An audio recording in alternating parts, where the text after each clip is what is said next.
Are you lonely? Watch this. In the Sutta Nipata, we find a discourse by the Buddha entitled The Rhinoceros Horn, in which he compares the one horn of the rhinoceros with the sage's solitude. The Buddha praises being alone, and the refrain to every stanza of the sutta is, "One should wander solitary as a rhinoceros horn."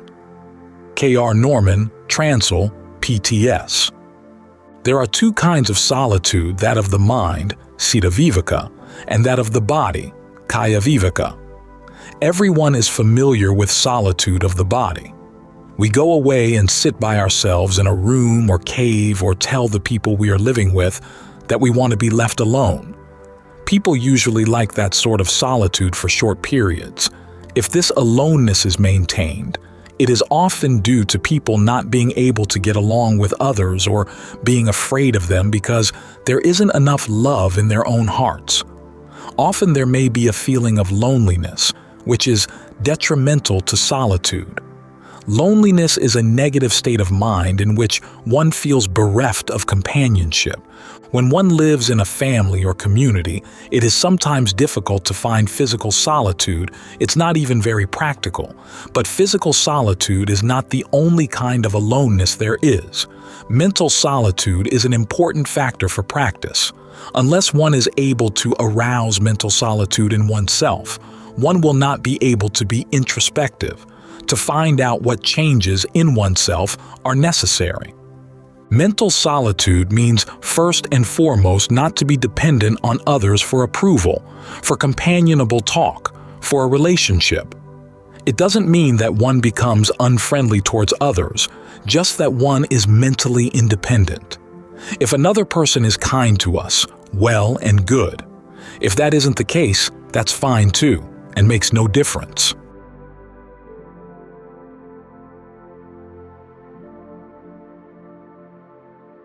Ideal solitude.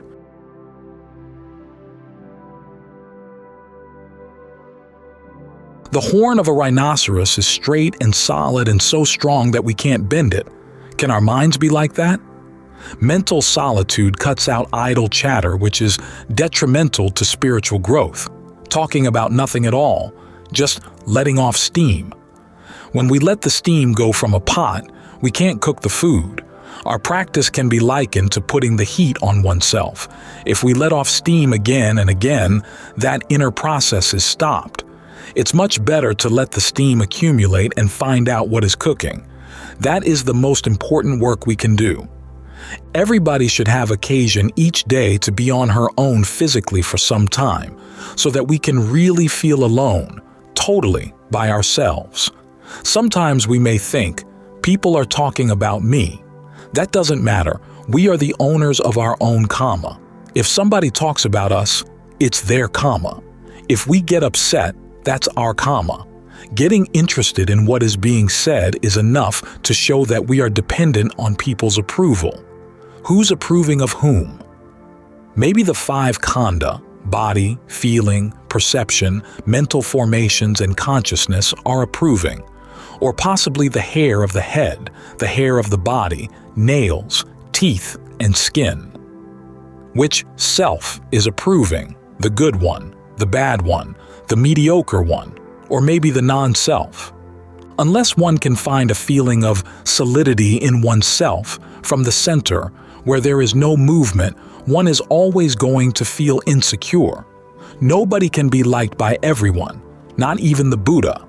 Because we have defilements, we are always on the lookout for everybody else's pollutions. None of that matters, it's all totally unimportant. The only thing that is significant is to be mindful, totally attentive to each step on the way, to what one is doing, feeling, thinking. It's so easy to forget this. There's always somebody with whom to talk or another cup of tea to be had. That's how the world lives, and the inhabitants are mostly unhappy. But the Buddha's path leads out of the world to independent happiness. Letting off steam, idle chatter, and looking for companionship are the wrong things to do. Trying to find out what people are thinking about one is immaterial and irrelevant and has nothing to do with the spiritual path. Solitude in the mind means that one can be alone in the midst of the crowd. Even in a large and agitated crowd of people, one would still be able to operate from one's own center, giving out love and compassion, and not being influenced by what is happening around one. That can be called ideal solitude and means one has removed oneself from the future and past, which is necessary in order to stand straight and alone. If one is attached to the future, then there is worry. And if one is hankering for the past, there is either desire or rejection. That is the constant chatter of the mind, not conducive to mental solitude. Solitude can only be fully experienced when there is inner peace. Otherwise, loneliness pushes one to try and remedy a feeling of emptiness and loss. Where is everybody? What can I do without some companionship? I must discuss my problems. Mindfulness is able to take care of all that because it has to arise in the present moment and has nothing to do with future and past. It keeps one totally occupied and saves one from making mistakes, which are natural to human beings. But the greater the mindfulness, the fewer mistakes. Errors on the mundane level also have repercussions on the supermundane path, because they are due to a lack of mindfulness, which will not allow us to get past our self-inflicted dukkha. We will try again and again to find someone who is to blame or someone who can distract us. Ideal solitude arises when a person can be alone or with others and remain of one piece, not getting caught in someone else's difficulties. We may respond in an appropriate manner, but we are not affected. We all have our own inner life, and we only get to know it well when the mind stops chattering and we can attend to our inner feelings. Once we have seen what is happening inside of us, we will want to change it. Only the fully enlightened one, Arahant, has an inner life which needs no changing. Our inner stress and lack of peace push us outward to find someone who will remove a moment of dukkha, but only we, ourselves, can do it. Solitude may be physical, but that's not its main function. The solitary mind is one which can have profound and original thoughts. A dependent mind thinks in cliches, the way everybody else does, because it wants approval. Such a mind understands on a surface level, just like the world does, and cannot grasp the profundity and depth of the Buddha's teaching. The solitary mind is at ease because it is unaffected.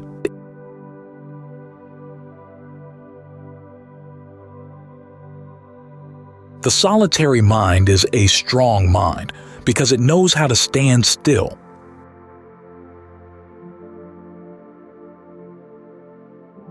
It's interesting that a mind at ease, which can stand on its own, also can memorize. Because such a mind is not filled with the desire to remove dukkha, it can remember without much trouble. This is one of its side benefits. The main value of a solitary mind is its imperturbability. It can't be shaken and will stand without support, just as a strong tree doesn't need a prop, because it's powerful in its own right.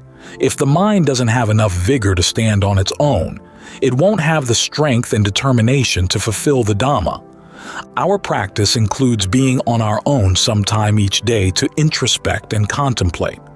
Reading, talking, and listening are all communication with others, which are necessary at times. But it is essential to have time for self-inquiry. What is happening within me? What am I feeling? Is it wholesome or not? Am I perfectly contented on my own? How much self-concern is there?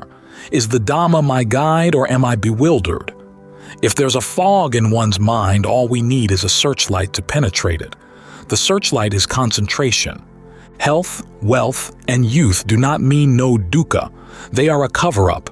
Ill health, poverty, and old age make it easier to realize the unsatisfactoriness of our existence.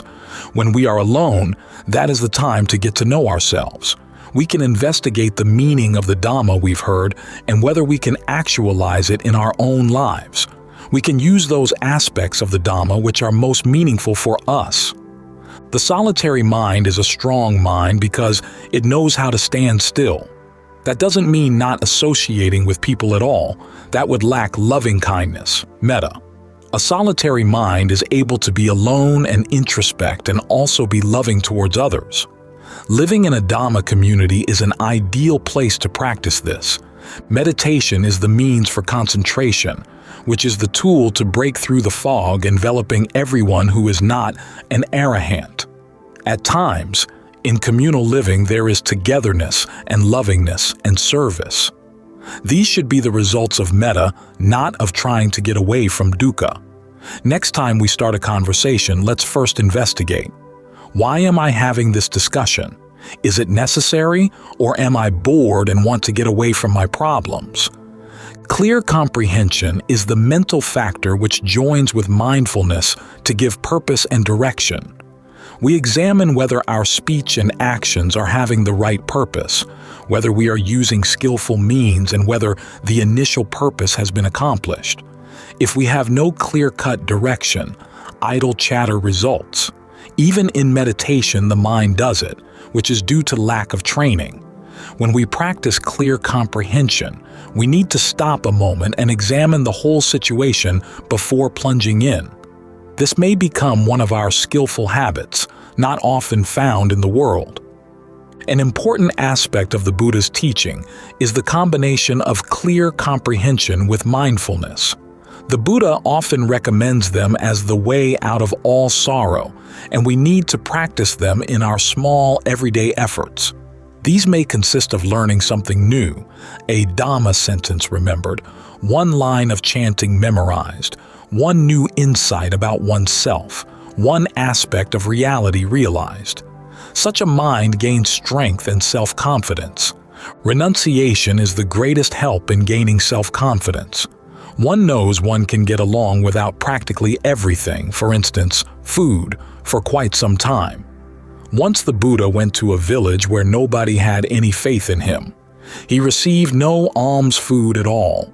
Nobody in the village paid any attention to him. He went to the outskirts and sat down on a bit of straw and meditated. Another ascetic came by who had seen that the Buddha had not received any food and commiserated with him. "You must be feeling very badly not having anything to eat. I'm very sorry. You don't even have a nice place to sleep, just straw." The Buddha replied, "Feeders on joy we are. Inner joy can feed us for many days." One can get along without many things when they are voluntarily given up.